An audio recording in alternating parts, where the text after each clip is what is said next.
It would be hard to argue that Ihsan, which is to be in a state of deep worship of Allah subhanahu wa ta'ala, is not the very lifeblood of Islam. And Tasawwuf and Sufism has been the formal manifestation of that throughout Islamic history.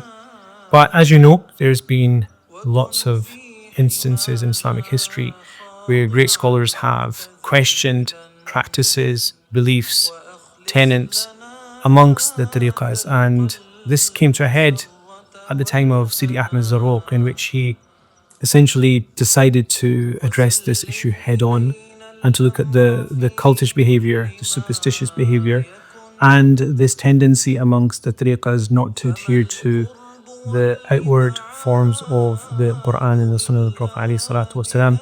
And as a result of that, he wrote what was considered to be and is now still considered to be the most important seminal work on the principles by which you judge the Tariqah. And he himself was known as محتسب العلماء والأولياء, the one that takes scholars and also awliya, which is the people who claim this special connection to Allah subhanahu wa ta'ala, to task and to take into account.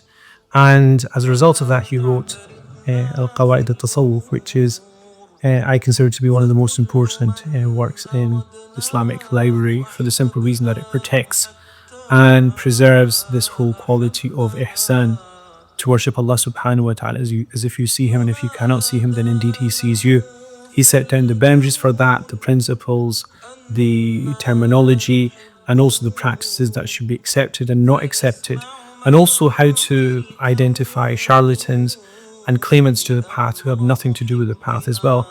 And in this day and age, it's become very topical, obviously, but remember, ihsan is the very lifeblood of Islam. It gives it vitality, it gives it significance and relevance in the modern age.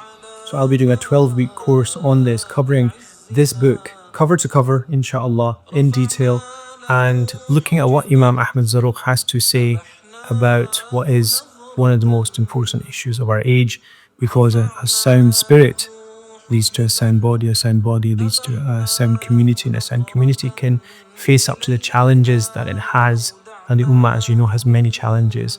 And Tasawwuf has to take its place as a science, and as a discipline has to take its place at the very core of that struggle, inshallah. So I hope to see you during the course.